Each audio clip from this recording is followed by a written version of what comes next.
Hi, welcome to Keys Pre-Calculus, Chapter 5, Section 4. We are going to continue what we started today in class. I am not going to redo the first couple of examples, the first three examples. I will redo example 4 since we rushed through it and I was not clear on that one. But before I do that, I want to do a reverse of the examples that we did in class today. If you will recall, we are using the sum and difference formulas for the trigonometric functions.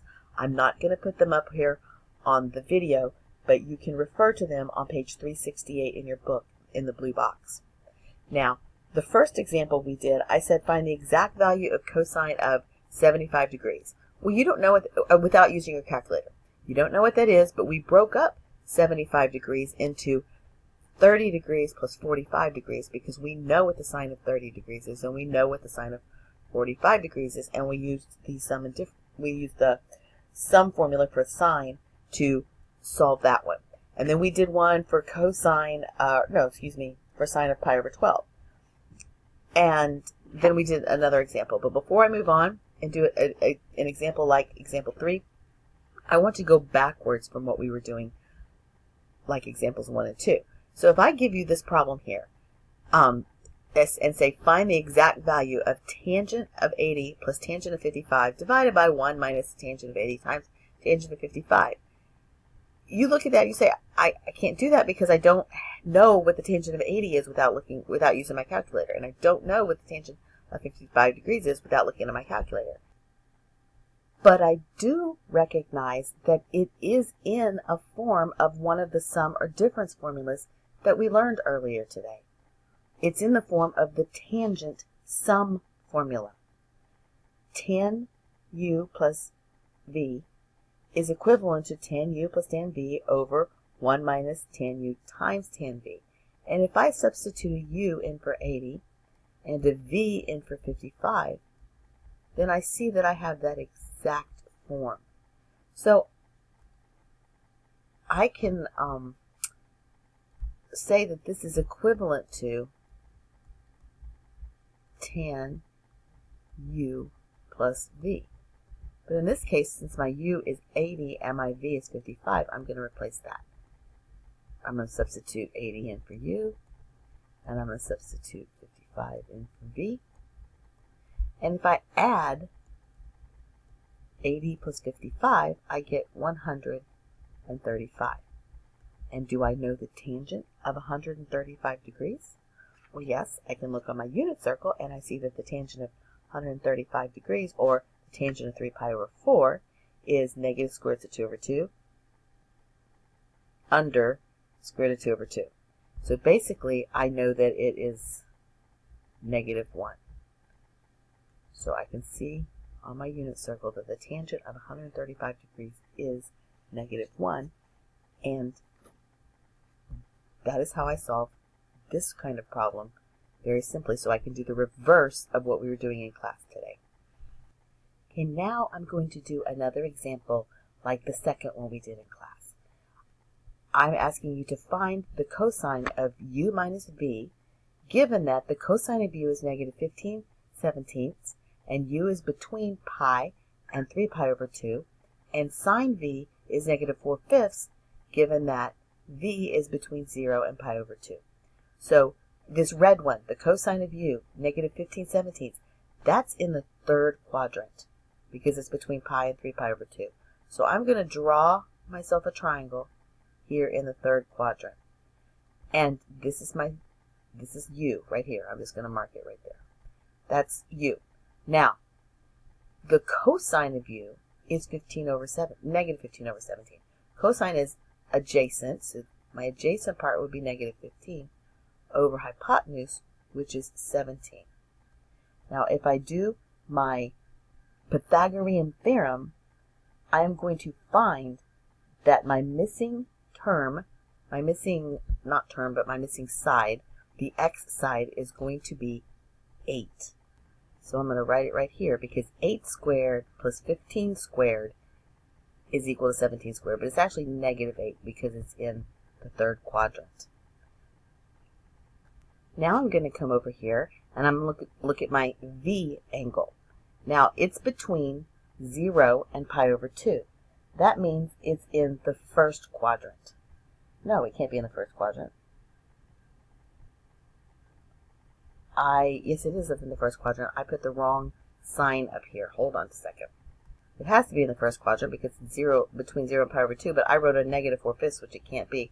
I just put a negative there, which I shouldn't have. It's a positive 4/5. So I'm going to come over here, and in my first quadrant, I'm going to draw another triangle.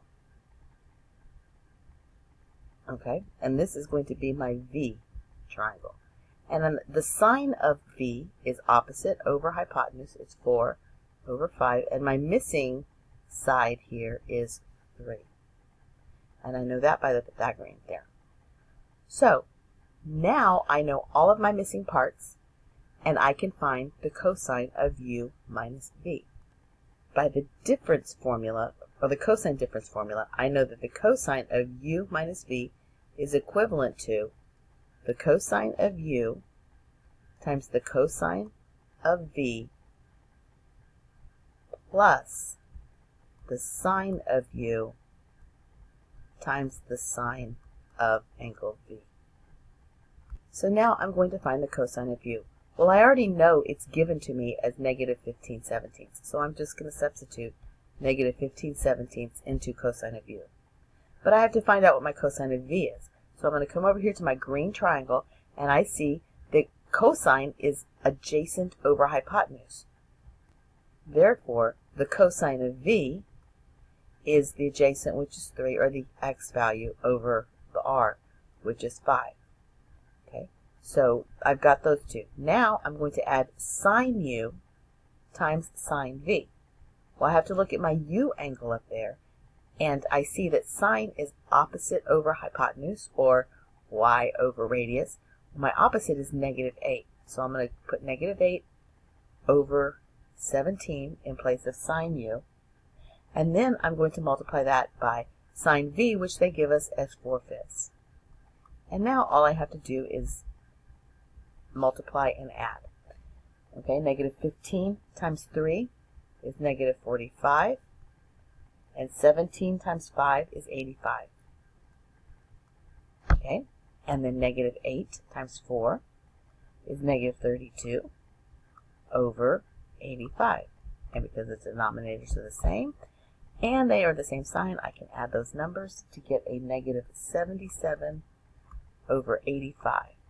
So the sine of u plus v under these conditions is negative 77/85.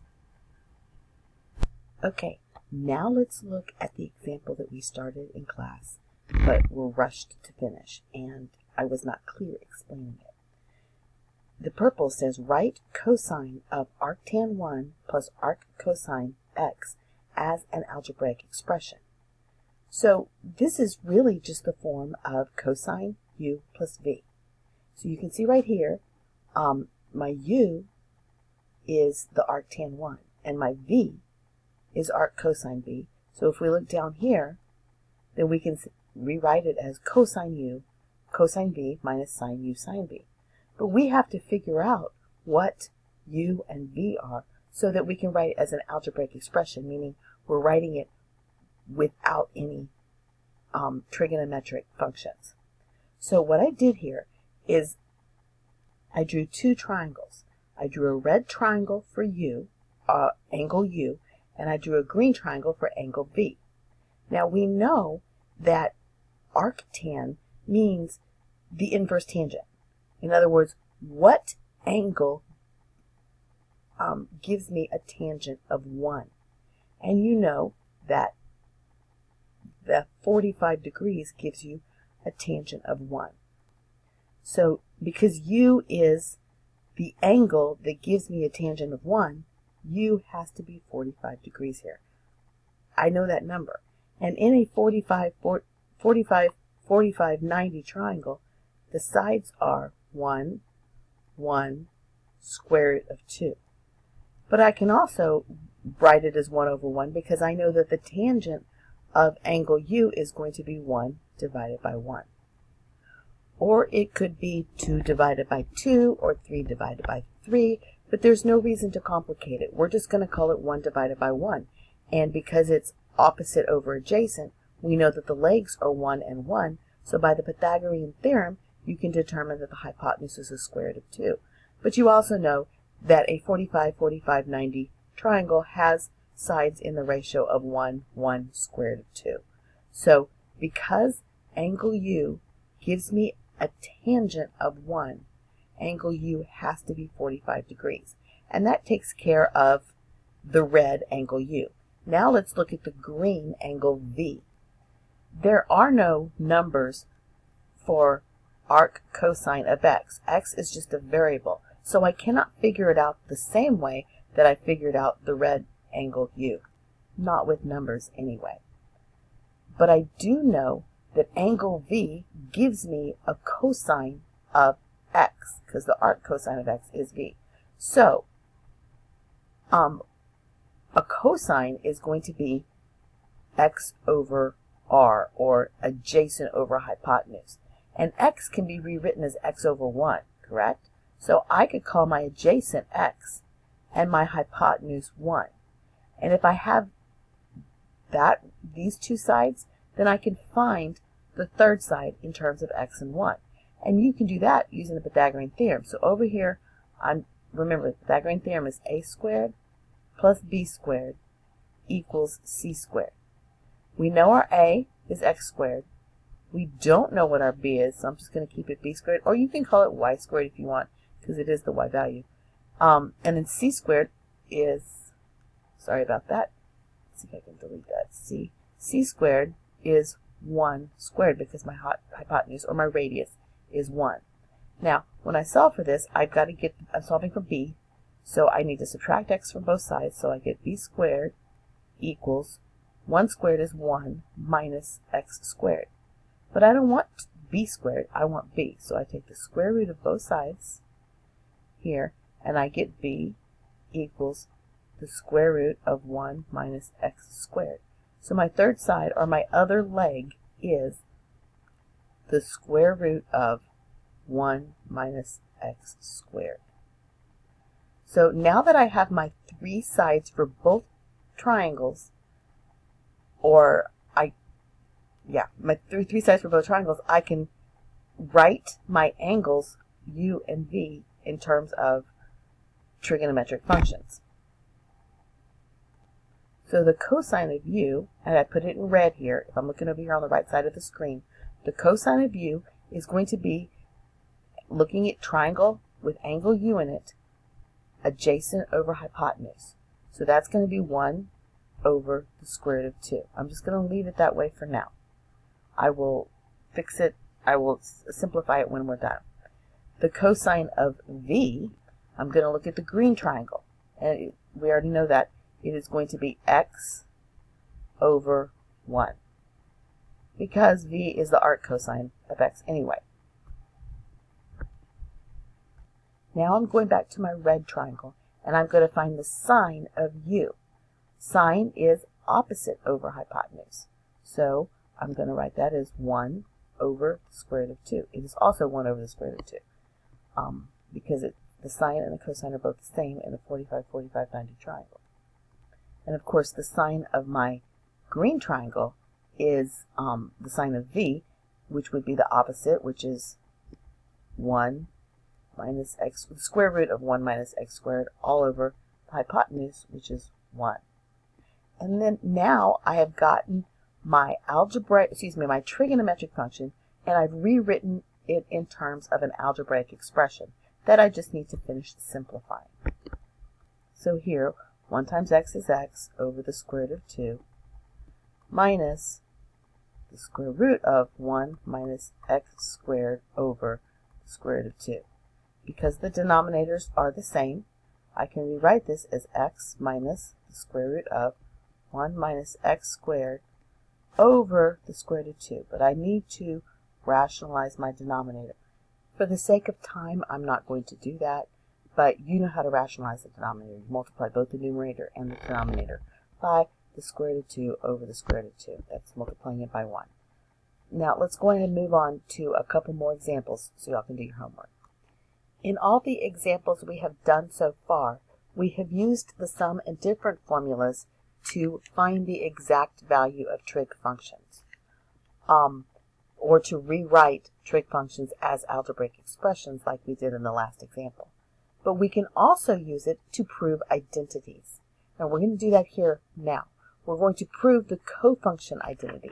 And if you will recall, one of our cofunction identities says that the cosine of pi over 2 minus u is equivalent to the sine of u. Because remember, a cosine and a sine are only pi over 2 units apart, pi over 2 radians apart, or pi over 2, or 90 degrees apart. That makes them cofunctions there because they're complementary to each other. And we can use the difference, the cosine difference formula to prove this.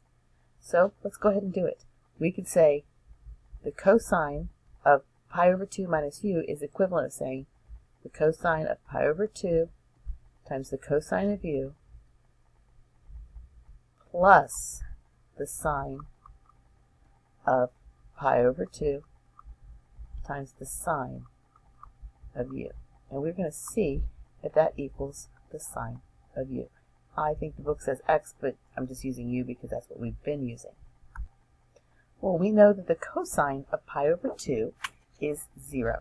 And you can see that on your unit circle, but you also should have this memorized by now. And the cosine of u is just the cosine of u. It's a variable, I don't know what it is. Plus, the sine of pi over 2. You know that the sine of pi over 2 is 1 times sine of u. Now, 0 times anything is 0, so that just goes away. And 1 times anything is itself. That's the identity property. So that's sine u. So we get sine u equals sine u. So I've used the the cosine difference formula to prove one of the cofunction identities. You can use it to prove all of the other ones as well. In this last example, we are going to see how we can use the sum and difference formulas to solve trigonometric equations as well. So here we say find all the solutions of this function or this equation in the domain that goes from 0, including 0, to 2 pi. So in that one cycle or that one period. And because each one is written as a sum or a difference of two angles, we can use the sum and difference formulas to rewrite this. So sine of x plus pi over 4 is the same thing as saying sine x cosine of pi over 4 plus cosine x sine pi over 4. So that's this first one right here. I'm going to underline the second part in red and do it in red so y'all can see the difference. Okay, so there's a plus between them, so we're going to say plus here. And then this one is a difference of sine, or a sine difference. So we're going to call this sine of x times cosine of pi over 4 minus cosine of x sine of pi over 4. And all of that equals -1.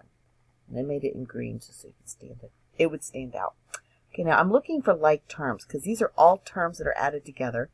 And is there anything that's alike? This first term and this third term are exactly the same. There's 2 of them, so I can add them together to make 2 sine x cosine of pi over 4. And then I have 2 other terms that are the same as each other. I have cosine x sine of pi over 4 and a negative cosine x sine pi. And because they're opposites or inverses of each other, they just cancel. I'm sorry, I'm not being clear. They cancel each other out. My recording got messed up there for a second. So that becomes 0. So basically I have 2 sine x cosine pi over 4 equals -1.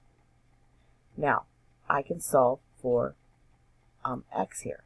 So the first thing I'm going to do is I'm going to take my cosine pi over 4 and simplify it. I know what that is. So I can say 2 sine x cosine of pi over 4 is square root of 2 over 2. So I'm going to say times the square root of 2 over 2.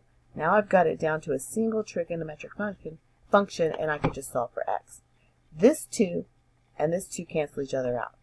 So I have, basically, if I use the commutative property, square root of 2 times sine x equals negative 1. And I can divide both sides by the square root of 2, so I get sine x equals negative 1 over the square root of 2, or equals negative square root of 2 over 2. And if you look on your unit circle, you will see that x is going to be, sine of x is negative square root of 2 over 2 when x is 5 pi over 4, and when x is 7 pi over 4. And because I'm just doing it in the first period, I don't have to go any further. I don't have to say plus, 2n times pi. Okay, and so this is the last example that I was going to do with y'all. We've now gone over everything that you're going to do right now in this section using the sum and difference formulas for trig functions. Enjoy doing your homework. Make sure you check the assignment, because I added a few problems from when I originally posted it. I've redone it, so you may want to reprint it or just look at the new assignment. Y'all have a great weekend.